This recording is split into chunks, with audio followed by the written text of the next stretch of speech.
Friday on the Just Baseball Show. It is presented, as always, by BetMGM. Use promo code JustBaseball, all one word, and start betting with the king of sportsbooks. Domingo Herman threw a perfect game on Wednesday night. We got to talk about that. Couldn't have happened to a better guy. Yeah, exactly. A salute emoji.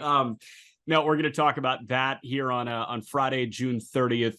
Jack McMullen, Aram Leighton. We're also going to hit on the games of the weekend. The futures game rosters were announced a little bit earlier this week as well. And I've got some concerns about a certain pitcher that may be an all-star that, we can validate or invalidate. But before we jump into any of that, I read an article on GQ, and I know that you have watched season 3. The title of the article is Tim Robinson Broke My Boyfriend's Brain. This was by Chloe Hall. And the subheading is, a writer learns the hard way that I Think You Should Leave seems to have a degenerative effect on the language of men who grew up learning to communicate and connect through Superbad and Anchorman sound bites. And one sentence really piqued my interest. Loving Lamp is the gateway to spontaneously shouting an outrageously long drive-through order. And I felt that in my core. But I'm ready to disagree with this. I think that I've added it to my Rolodex of things that I say. I've got like probably 200 to 250 just one-liners that kind of make up my entire language usage. But I mean, I don't think it's like a bad thing that we're injecting some Tim Robinson into our vernacular. What do you think? I can understand it from the lens of like a girlfriend or a wife that's just like, why does my boyfriend or husband just speak like an idiot to his friends all the time? The one context I can give that caught me off guard, even because, by the way, I Think You Should Leave is such a select, like, niche humor that some people just fully don't get. My mom thinks that there's something wrong with me for watching it. So does my girlfriend and my mom. Yeah. Yeah. One of the bits is like, slicked back hair. And like, I used to be an asshole. And you literally just would get on Zoom. My hair was still wet from the shower. So I guess it was a little bit more slicked back than usual. And you're like, oh, like, when did you become an asshole? And I was like, my initial thoughts, like, was I late? Like, what did I do? Did I like say something mean to Jack? Like, yeah, probably, but well, why does he care this time? Like, I didn't know what it was. And then it like resonated with me. So I feel like there's a level of like, people don't catch the references because there's so many references throughout the show.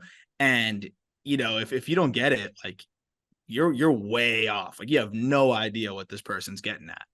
So I do have a good time with it though. And yes, like I know you used to be a piece of shit. You're not anymore because you push it back. You don't slick it back. Yeah. But I was calling a game in Indy a couple weeks ago, and Ryan Valade, great guy, Ryan Valade, who was futures game representative for the Rockies, I think in 21, but he's back with Indy.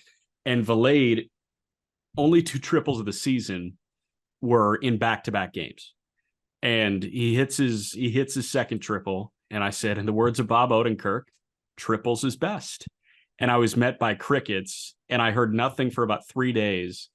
And then one of the other Indians employees saw me on the concourse before the game, and he said, motherfucker, you quoted Tim Robinson and nobody acknowledged it, did they? And I was like, hey, you're damn right. So here we go. I thought you were going to say Ryan Valade said something like, yeah, no, that was nice. No.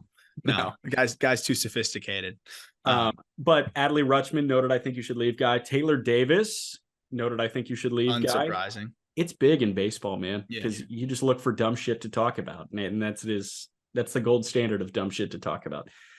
I want to walk through why Domingo Herman threw the weirdest perfect game in baseball history. Number one, he's a piece of shit. Number two, it was in Oakland against the worst team in baseball in a relatively empty ballpark on a Wednesday night. Game ended after midnight Eastern. Aaron Judge was not in the lineup. He's not on the active roster. Garrett Cole had nothing to do with it. And I saw this note from Chris Adams, Walls, the newest member of the Rays radio team. Michael Kay didn't call it on TV. John Sterling didn't call it on radio. Like, it was... honestly, I didn't tune in until the bottom of the 9th inning because I was like, I don't really want to root for this guy to do this. I mean, this you're is also You're missing one other hilarious wrinkle in this. They won 11-0. Well, the previous 2 starts, Domingo Germán had given up 15 earned runs. 15, 17 total runs Domingo Germán had given up. There's a level of me, and I know I've seen it a lot on Twitter of like, people like on both sides saying like, oh, like, why would you even celebrate this guy? Like, screw him. And then others like, oh, well, how about redemption? Like, how about being able to, make an improvement on yourself and whatever. I just think it's very ridiculous that a perfect game has stirred up a conversation about like forgiveness and redemption. I think ultimately, like, we just don't need to get on the other side of that. I think that there's a lot of things throughout that. And I encourage people to like read the details. If you want to make a comment on this, read the details of this whole situation. It's a lot different than a he said, she said type of accusation. It's something that legitimately happened at a Yankees event, and teammates pretty much were very upset about. So it goes deeper than that. Suspended 81 games. It wasn't 81 like when you ever see that. Yeah, when you ever see that right away in the first instance. But like, let's talk baseball, because that's what we're here to do. The fact that you can go from 15 earned runs to a perfect game, and I know it's the Oakland A's, I know that, but that's why baseball is such a magnificent sport. You can legitimately be horrible at your job. Horrible. He was horrible at it against the Mariners. 3 1/3, 4 home runs, 10 runs, 8 earned, 2 walks, 1 hit batsman, 4 Ks.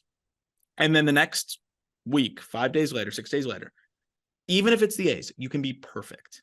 Perfect. That's what makes this sport so incredible, is you can turn the page so quickly. Germán has been good overall this year, and he's a good pitcher. But that's the other thing about it, man. It's like, it wasn't Cole. It always ends up being the Domingo Germán type pitcher that does it. Though the last guy who did it was Felix Hernandez. So there was this shine to the perfect, and there always is going to be a shine to the perfect game. There's a fraction of them compared to no hitters, but it was like, even the last guy that did it was one of the greats of our generation. Now it's kind of tarnished again until someone cooler does it. This is, I saw Foolish Baseball, friend of the program, say, like the bit, whenever somebody had a perfect game, through like 5 or 6 and it would be broken up, he just tweeted out a photo of Felix. He's like, I don't think I'm going to do Domingo Germán. I think I'm just going to tweet out a photo of Kyle Higashioka because he caught it. But this is going to be, I think, remembered in a way that is more similar to Philip Umber than it is to Felix Hernandez, because we remember these games. They are immortalized. We remember these names. Philip Umber, I'm never going to forget that name. I'm never going to forget what he did. Domingo Germán, I'm never going to forget that he threw a perfect game. I thought it was really cool that Dallas Braden was calling it. Dallas Braden had, I think it went Umber, Braden, then Felix Hernandez, if you're looking at the 3 most recent. So the guy that threw the second most recent perfect game in Dallas Braden was the color guy on the A's broadcast watching his team get a perfecto against it. So like, I appreciated that, poetic justice, but yeah, you appreciate it because it has only happened a finite amount of times. That was number 24, 27. Which is so crazy for it to be in the 20s when in this sport where everything has happened a million times because there's so many games played every year and the sport's existed forever. And there's so many talented pitchers. Like it is really remarkable. It is, I think unless I'm forgetting something that's just obscenely difficult. In terms of things that we highlight, you could say, oh, like a cycle with 3 stolen bases is harder. Sure. Like you could hand pick a stat line that's harder. But in terms of like something with a descriptive name to describe what the entire, performance was, like perfect game, no hitter, cycle, whatever, there's nothing harder in this sport than throwing a perfect game because it transcends you. And that's the cool part too, right? You're watching Josh Donaldson make the last out here to shore up the perfect game, which you got to be perfect on defense too. And the Yankees were that. So it was cool to see. I didn't watch it. I'm in Europe still. So I woke up, saw Domingo Germán perfect game and laughed. First thing I did when I woke up was just let out a laugh. But it's always cool, man. It's always cool. It's just a shame that like you have all the sidebars that come with this. The most impressive thing I think is 99 pitches Yeah. 72 strikes. Like that is pretty damn good. He was just feeling it. He was pounding the zone. And I mean, this lineup that he took care of. A cleanup hitter was Carlos Perez. What? Gross. Brent Rooker in the 3-hole, Tony Kemp leading off. Like, it's a really bad lineup, but still, perfection is perfection. Yeah, and Herman did it in a really interesting way. He just looking at his pitch usage, 52% curveball. He was sitting 92 with a four-seamer that he threw 30% of the time. 99 pitches, 51 curveballs, 34 seamers, 17 changeups, 1 sinker. I mean, it's constantly on your toes, and that four-seamer has some sink to it. That changeup, I mean, it dives like it's a good changeup. It's a good curveball, but like doing it with those 3 pitches and doing it, with each like at any moment in the game, at any moment in any count, I think is really impressive. And I prefer that because the perfect game is such an art form. Like I almost prefer that where it's not an overpowering guy as opposed to a guy that like if Hunter Green threw a perfect game, it's going to be 70% 100-mile-an-hour fastballs and it's going to be 30% 90s sliders. Yeah, and I'm saying just like it's going to be like 70% strikeouts too, probably, and then the rest being like weak fly balls. Yeah, so this was an artsy way to go about a perfect game, which I can really appreciate. I think the last thing that I want to say about this feat is this was the 24th in big league history. In terms of like more rare things in baseball, there have been 15 4-homer games in baseball history. But like the 4-homer game, I remember Josh Hamilton did it, but I can't really tell you that many guys that do it. There's something about start to finish completing this perfect game. I think we're going to see a lot more no-hitters with how nasty pitchers are getting and how power-happy hitters have gotten. I think we're going to see more no-hitters as we move on in the next decade or two of Major League Baseball. But Nolan Ryan threw 7 no-hitters. He never threw a perfect game. You need to be flawless to throw a perfect game. And I can appreciate that Domingo Herman, an incredibly flawed individual, was flawless on Wednesday. Yeah, I love that. Also, 4-home run note. It's so much harder to do now, like you said, and just you have to get 4 phenomenal swings off, but not only that, then you also have to like you could square it up too well. That's why it's harder than the cycle because single, double, you can have a blooper and that you're able to extend it to second base. You can have, so many different ways where you can get portions of that cycle. 4 home runs, you got to have 4 money swings. I don't know if you looked at it. Do you know the most recent 4 home run game? Was it Josh Hamilton? No, Josh Hamilton was the 16th. You've had 2 cents. There's one that it's funny. It's so backwards. There's one that you should know because it's a funny name. And then there's another that like, it's like, oh shit, I forgot he did that, but he's really good. Yeah. For some reason, Scooter Gennett is coming to mind. Scooter Gennett's the funniest of all time. And then the most recent one, which ironically was 3 months later, which is crazy because I don't think you've had 2 in the same season at all from what I'm looking at. JD Martinez is the only active player with a 4 home run game, which makes sense because that guy, when he's locked in, his swing is almost like a robot, especially when he was at his peak. And it's like, okay, if you're making mistakes to him, like that's a guy that could give you 4 almost like robot swings, just crush it out of the yard and go. But yeah, it's a really impressive feat. Mike Cameron in 2002, Carlos Delgado in 2003, Sean Green in 2002. These are the only ones since 2000, which is nuts. You got Hamilton in 2012, you got Gennett in 2017, and JD in 2017. I agree. Like that is the single most incredible feat. Someone will do it at some point in the next, handful of years, but it's going to take, I think, a lot of things working together. Bad pitching, game gets away. They don't really care late in the game where you already have the 2 or 3 home runs and guy just is locked in on another level. It'll happen, but it might be a little bit, especially because they just walk guys now too. Like you're going to let someone else beat you. That's why the game has to get out of hand. That's the only way I can see it.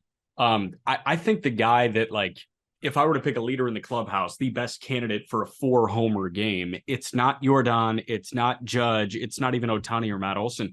It's Mookie Betts. Mookie Betts has 6 3-homer games in his career. That's a share of the most in big league history. So you have to think about a guy like that, where yes, Judge had 62 last year. Jordan can hit 460-foot nukes. Ohtani can have a multi-homer game in a game that he pitches. But Betts has been the best. It's Mookie Betts, Sammy Sosa, and Johnny Mize as the only three guys in big league history with 6 3-homer games. Betts is a guy that can do it in bunches. And when he's feeling right, he's feeling right. And I think that if you had to ID one guy, that's probably, for me, the most likely to do this 4-homer thing. But again, there have only been 15 of them in big league history, which is unbelievable. That'll be fun whenever that comes. I'm with you. I'd put Jordan as, like, of the names you mentioned, probably the next most likely because of the lack of whiff, just the way he's able to just so consistently hit the ball hard. But yeah, I mean, that's going to be a fun one. I can't wait to see who does it. Yeah. All right, futures game. Let's talk about the futures game roster here, because there are some really exciting names that are on these rosters. They split it. Mm-hmm. It was USA and World in 2021, right? That was, I think it might have been before that. It might have been before that. But yeah, I always thought that was bizarre. Just go American League National. I don't know what USA and World is. Like, that doesn't make sense. Like, I always thought that was bizarre. I thought so too, but I'm glad that they went back to American League and National League. There are a bunch of just baseball top 100 guys in here, and some guys that might be making their way onto the back end of the top 100. 100%. And the link is in the episode description for the article that Jack and I threw together. It took us a lot of time with blurbs and stats. Go fucking look at it. Yeah. So please read it. So it was worth my time.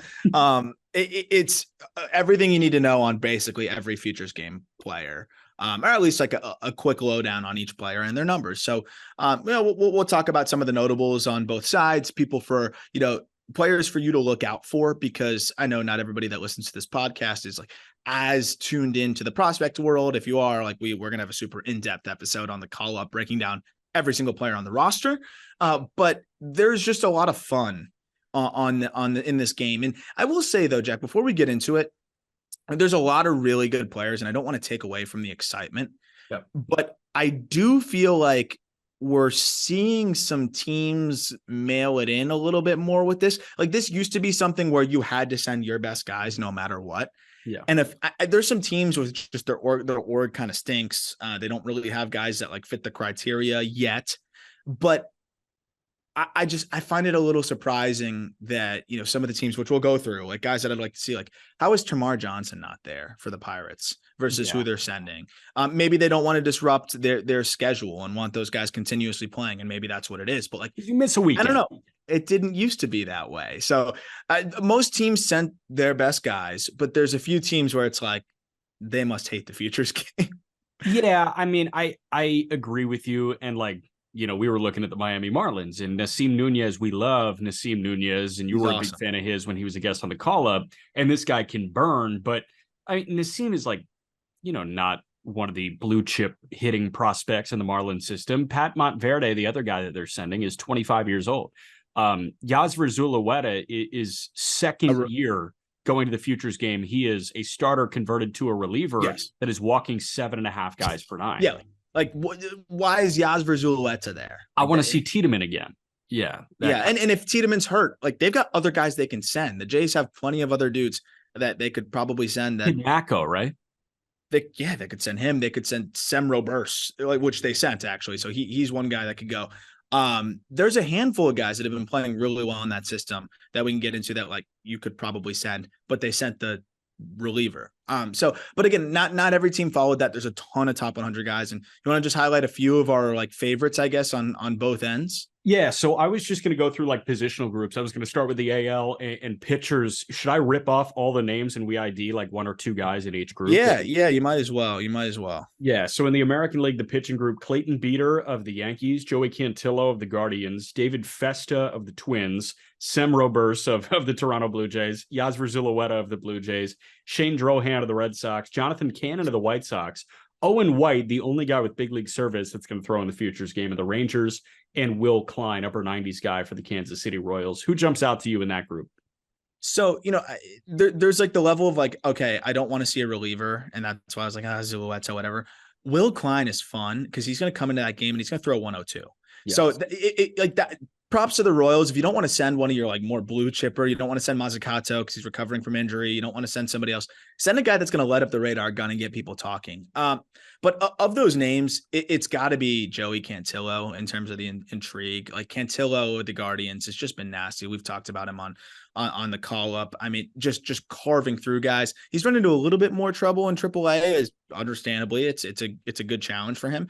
And then a guy that I'm actually excited to see because I haven't watched too much of him and I want to see from this angle is David Festa. This is the kind of guy that should be at the Futures game. This is somebody that Twins fans are very aware of and probably excited about, but people outside of the Twins organization don't know that this guy sits upper 90s with a disgusting slider and a good changeup. Like Festa could be a legit big league arm. The ERA is inflated, so you look at the surface, you're probably not paying attention to him, but he's extremely talented. That's a guy that, like, if you're going to send somebody that's not a top 100 guy, I love the David Festas of the world that are going. Yeah, I think Cantillo is the guy that jumps out to me. Clayton Beeter, another guy that jumps out to me. He was that Gallo return from the Dodgers to the Yankees, and Beeter was a guy that I think you and I both looked at, and it's like, that's a reliever. He's starting games, but that's a reliever. Not so fast, my friend. With the Yankees this year, he's been a bit of an innings eater in the minor league. So it'll be interesting to see Beeter throw, or this version of Clayton Beeter throw. AL catchers, loaded group. Tyler Soderstrom of the A's, Edgar Caro of the Angels, and Harry Ford of the Mariners. One sentence on each of the three guys, go. Yeah, Soderstrom was our preseason number 16 prospect. He has ridiculous power. Edgar Caro, one of the youngest guys at Double-A, switch hitter, one of the better catching prospects in the game. And then Harry Ford, we saw him playing for Great Britain. This guy is the most athletic catcher in the minor leagues. Catching position is a blast. And it's funny. I think teams just don't want to send their arms. That seems to be the case here. Yeah. Go listen to the call up. Go read the article if you want to go a little bit deeper on these guys, but we're just leaving you a little bit of a taste on the Just Baseball show. AL infielders, Marcelo Meyer and Nick York, both with the Red Sox. Jackson Holliday, last year's #1 pick with the Baltimore Orioles. Colt Keith with the Tigers. Junior Caminero with the Tampa Bay Rays, who is, are you the high guy on Junior Caminero? Everyone's the high guy on him now, I think. Man. Kyle Manzardo of the Tampa Bay Rays as well. Kyron Paris of the Angels. Justin Henry Malloy of the Detroit Tigers. I think the names that jump out in terms of relatively universally known prospects are Meyer and Holliday, but shed some love on Colt Keith and Caminero for me. Thank you. Because Colt Keith, I think, is one of the most elite hitting prospects in the game. The only reason we preseason ranked him 66. We were the high guys on Keith. I can promise you that. And he's going to be higher than that. But the only reason he's not a top 25 prospect, top 30 prospect is he doesn't really have a position. He's got a little bit of that Edouard Julien to him where like you don't really know where to stick him, but I think he's got much better defensive potential than Julien. Keith with the field to hit and easy plus power and good approach. This guy's going to be a force. Just know. I think he debuts this year. And then Caminero is turning into, I think, that next Jackson Chourio type where he's just going to fly and he's going to be consensus top 10 by the end of the year. He was so good in low A, they bumped him quickly to high A. He was so good in high A this year, they bumped him to double. He's hitting for average. He hits nukes. And they're even playing him at shortstop a little bit. This is a big dude that played the hot corner. He's special. This infield is electric. People are going to really enjoy watching Caminero. 100%. 35 games for Edouard Julien with the Minnesota Twins. What do you think he's OPSing? And this is a guy whose like game is literally all about OPS. He's going to walk. He's going to slug. What do you think his OPS is? It's been so up and down for him, I feel like. I have no idea. I'm going to say 805. 790. Ooh, okay.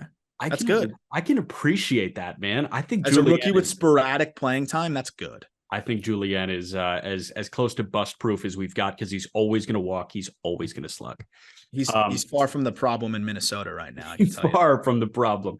AL outfielder Spencer Jones with the Yankees, Heston Kjerstad with the Baltimore Orioles, Drew Gilbert with the Astros, Jonathan Clase with the Seattle Mariners, and Lawrence Butler with the Oakland A's. Spencer Jones is, I don't know, cut from the James Wood cloth, I would say. Yeah, I was hoping he'd be closer to Wood in the bat to ball department, just not the case, but cut from the cloth of 6'7" with above average to plus speed almost in center field and prolific power. Wood will get to, like, that guy's a different breed, but I agree. Like, you don't find guys like that with that size and athleticism in center. Jones, if he gets a hold of one, people will be very excited about him. How about Clase, real quick? Yeah, I mean, and also Kerstad, fun story. Yeah. This has to be like his last swan song before they call him up, maybe, or trade him. I don't know what the hell they're going to do, but he's so awesome. Class A has been the breakout prospect of the year, I think. He's run into a little bit of trouble in Double A, but he's a 70 runner, switch hitter who just sells out for lift. So 16 home runs, 42 bags. He's electrifying. Probably frustrating if he plays for your favorite team, which he's in the minors right now, but like if he puts it all together. If you're a Modesto Nuts fan, you're probably pissed. you're pissed, but he's electrifying and he's the perfect kind of player for this game. And I know you love Lawrence Butler. Yeah, I'm a huge fan of Lawrence Butler. This guy, you said it in the write-up. Like each time you check in, he's like more solid. Mm-hmm. He's more, I guess, refined with his approach.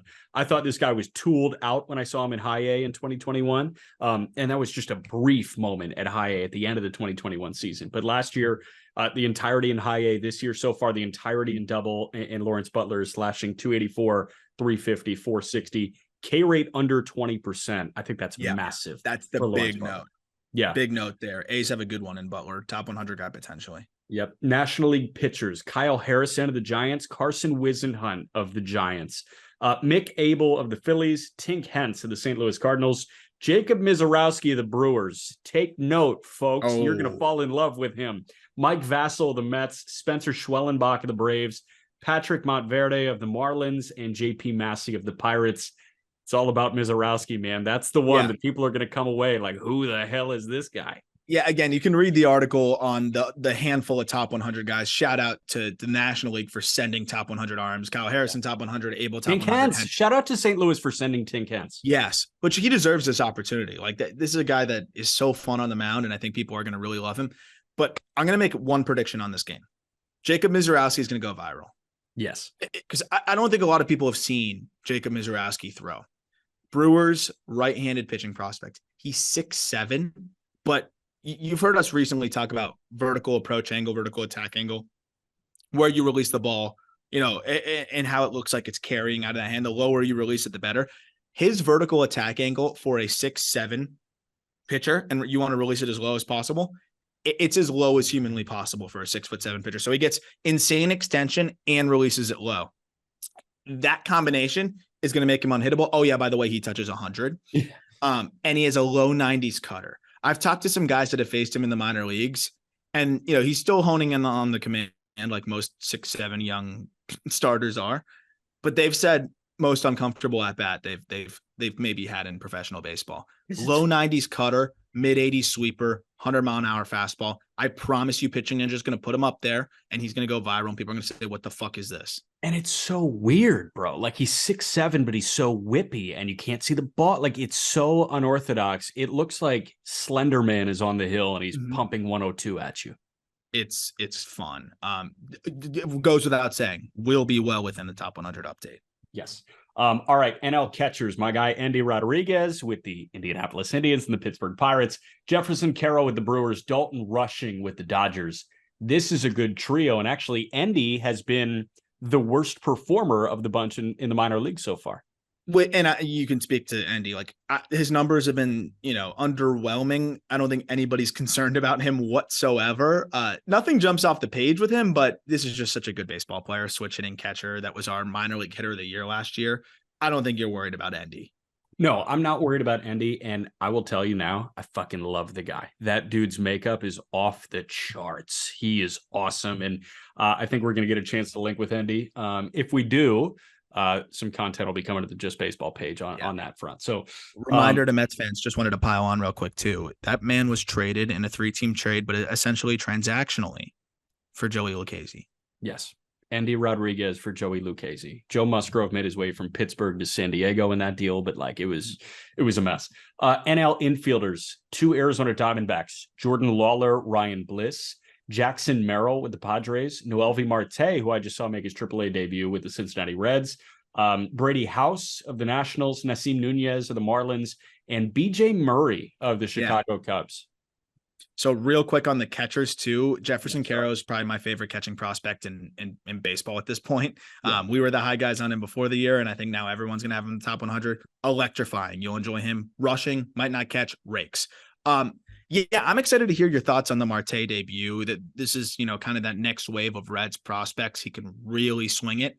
Jackson Merrill, you'll look at the numbers, you'll say numbers are kind of meh, and he's the 14th ranked prospect in baseball.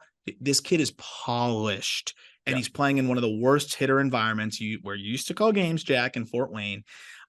Merrill is going to be special, and I think he's going to be one of those guys that he might go like 0 for 2 before they pull him, and people are going to, like, if you haven't watched Merrill play, they're going to be like, that's a ball player. Oh, yeah. That's what he does. I'm going to almost like trademark the Merrill effect, because like even when he doesn't succeed, you're like, man, everything he does looks good. But his bat to ball skills are elite. He's very projectable. You're just going to love watching Merrill play.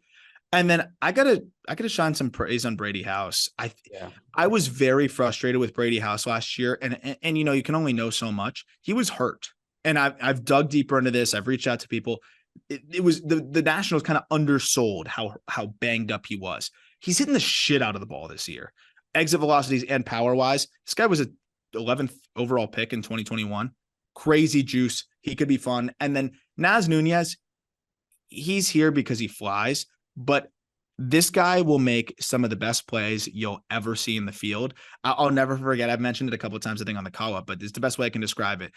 I texted Griffin Conine, my good friend, who's his teammate in Pensacola, and I said, how do you describe Naz Nunez's defense? Because he really is, I think, an 80 grade shortstop. And he said, in his first 5 games with us, he made 5 plays I've never seen at shortstop. Griff's been around. He played in the ACC. He played for the Blue Jays org. He's been up now in the Marlins org in AA. 5 plays I've never seen at shortstop. That's what Naz does. I promise you, this guy loves the spotlight. He will make a crazy play that will go pretty crazy on Twitter. Remember Mason Wynn's throw last year? Yeah. Naz will do some crazy shit this year. I promise. Dude, he's just like the electric build too. And like the batting average is low and the K rate's a little over 20%. You'd prefer to see it under 20% for a guy with minimal pop, but 33 for 36 in the stolen base department for Nunez, and he's an elite glove. Like, that shit's cool. NL outfield. Holy hell, dude. Electric. Jackson Chourio of the Brewers, James Wood of the Nationals, Pete Crow Armstrong of the Cubs, Justin Crawford, Carl Crawford's kid of the Phillies, first round pick last year, Yanquiel Fernandez, my new favorite player in baseball, the Colorado Rockies. Rocktober is here in 2025 because Yanquiel is going to be there. And Victor Scott II of the St. Louis Cardinals, 50 bags in 66 games in high A so far. 50 bags this year already. He's going to steal 100, I think. Yeah. Chourio, Chourio by now. James Wood, James Wood by now. Those two guys, they're appointment television. PCA is so fun. And that's another guy. Check out his interview. I'm sure we'll try to link and do some stuff with him out there too. He is so much fun, and he is really hitting, and he's the best defensive center fielder I've ever seen below the big league level. Carl Crawford's son can move. Surprise, surprise. And Yanquiel Fernandez is 20 years old, and he's already hitting balls 114 miles an hour. The National League is a lot more fun. I'll just say that. The National League squad is definitely a lot more fun. No, it's so much more fun. So that Futures game is on Saturday, July 8th. We'll be there. We'll be talking to you on the Just Baseball social media channels. And if you want the full breakdown on every guy, again, check out the article in the episode description and go listen to the call up coming either yesterday or today, right? Yep. So there we go. Okay, real quick about So Rare. That video of me kind of explaining the limited card set is out.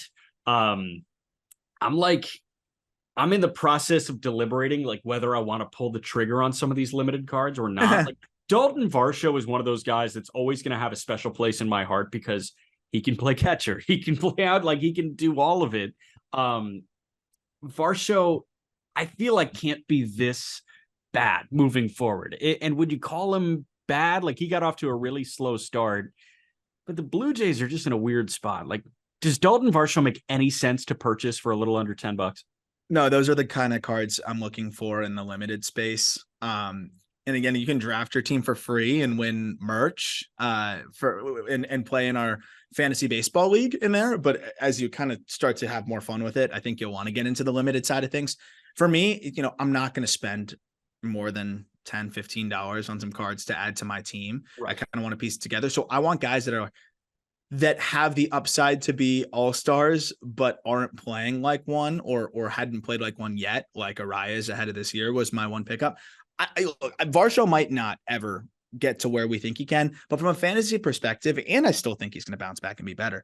The speed and power combination that you're getting there, he can't be worse than he's been, and he's still a pretty good fantasy option. Like that's the exact kind of player that I'm trying to ID. So I think you've nailed it there. I'm trying to think like who else is kind of in that Varsho.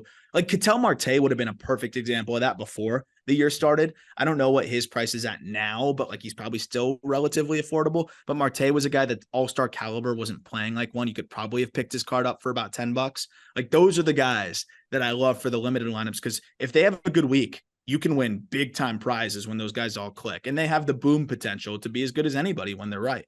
Yeah. One of the guys that I ID'd in that video was Reed Detmers, whose card was at $9. And like Detmers might be a little too late now. That guy is letting the world on fire over his last couple of starts. And I'm totally in on what that guy's doing. I think he has legit ability to be the 2 behind Ohtani's 1 in the postseason if the Angels were to get them. Wow. Well, I think they're going to they might acquire the 2, which is the crazy part. But if not, I mean, they're going to need him to be something like that.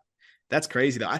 I think you could probably, if you bought the Detmers card, the limited card, when you said to buy it, you probably could have flipped it for like 20% profit by now. Yeah, I think so. The reason that I buy into that, and like, I'm not talking out of my ass here.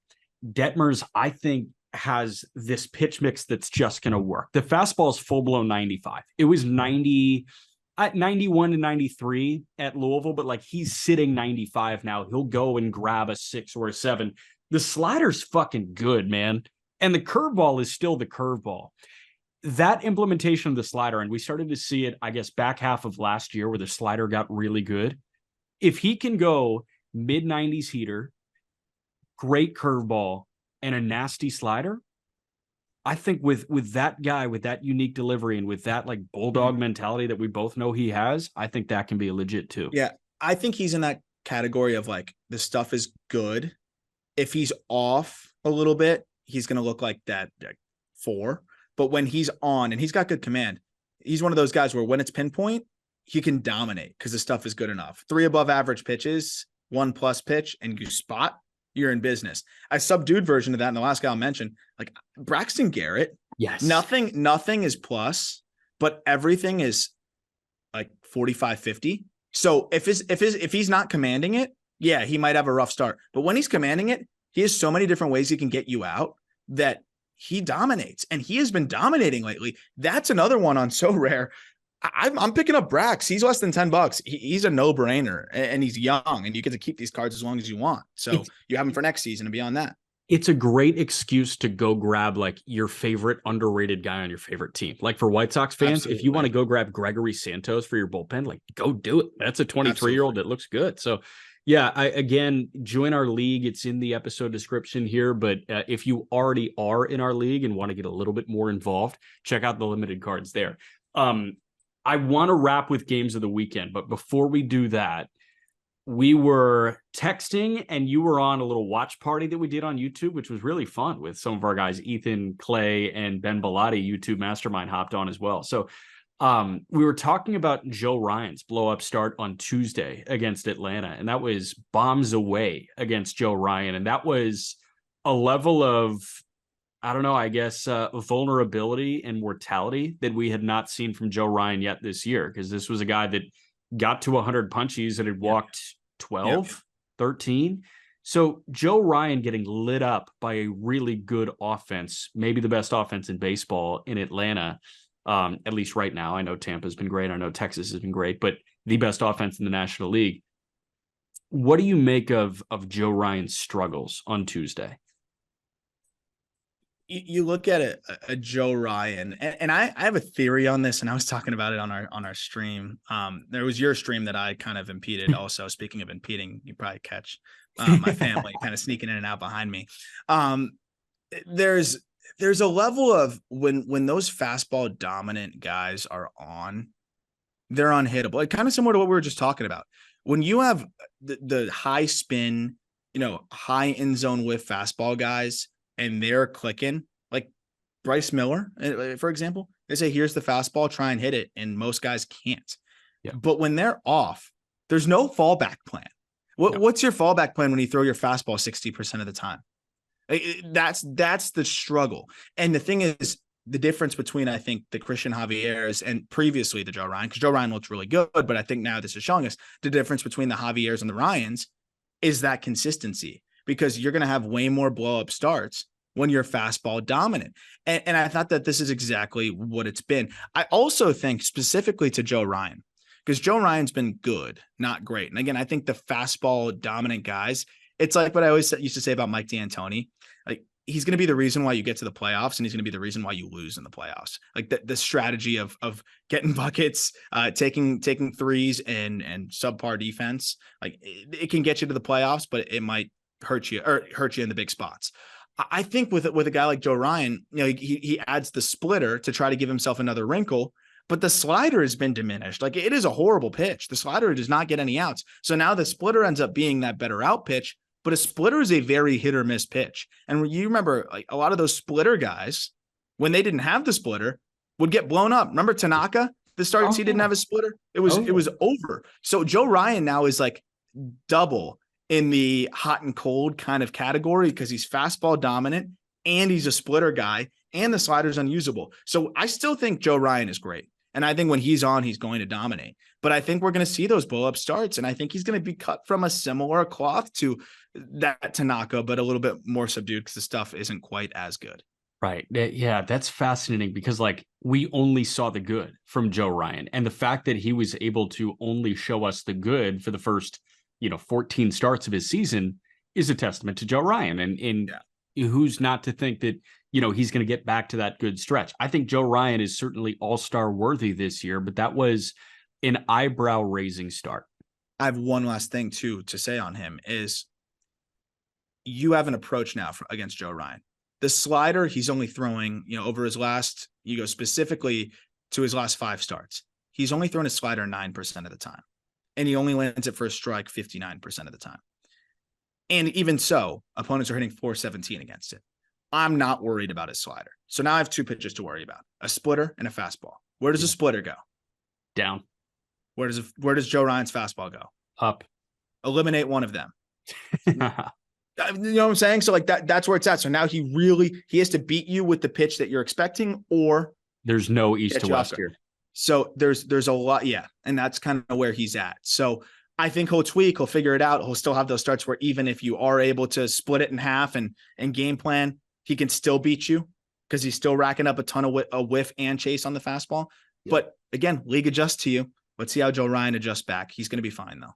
Yep. All right. Real quick, games of the weekend. We've got Astros Rangers all weekend long, but actually, I wanted to mention one thing to you. I wanted to get your thoughts. Sorry to cut you off. No, you're good. Do you remember what Johnny Cueto did? When he first signed with the Marlins and his whole introduction. Yeah, didn't he like drive a van onto the field at Lone Depot? Yeah, and then he walked all the way in from center field with a flag on his shoulders and did this whole show on the mound. Yeah. Johnny Cueto gave up 5 earned runs in the first inning, I believe, in Jacksonville, after giving up, I think, more than that in Double-A Pensacola. And I don't think he throws another inning for the Marlins this year. So he will have done that whole show. I tweeted the video, by the way. It's pretty funny. I might make like a TikTok on it just because it's so ridiculous. He does that whole show. He's going to pocket $8.5 million. And he's going to throw 1 inning as a Miami Marlin. That's unbelievable. That's crazy. Yeah, I just good for Johnny Cueto. The dollars per inning is through the roof. Dollars per inning is through the fucking roof. And he's hurting the other teams. He was hurting the Pensacola Blue Wahoos in a playoff chase. And Jacksonville, I think it was their biggest comeback in history. He set up the biggest comeback in their team's history, I'm pretty sure. Yeah, Jacksonville, I think it was like 7 earned in 4 innings in Durham the other night, and his ERA went down from like the mid-11s to the mid-10s. So, hey, insane. So shout out Johnny Cueto, the guy that put the photo of the deceased horse on Instagram. Johnny Cueto. Don't pick him up on So Rare. No, don't pick him up on So Rare. All right, real quick, games of the weekend here. Not a lot of announced starting pitching matchups, so I'm gonna run through the starting pitching matchups that we do have.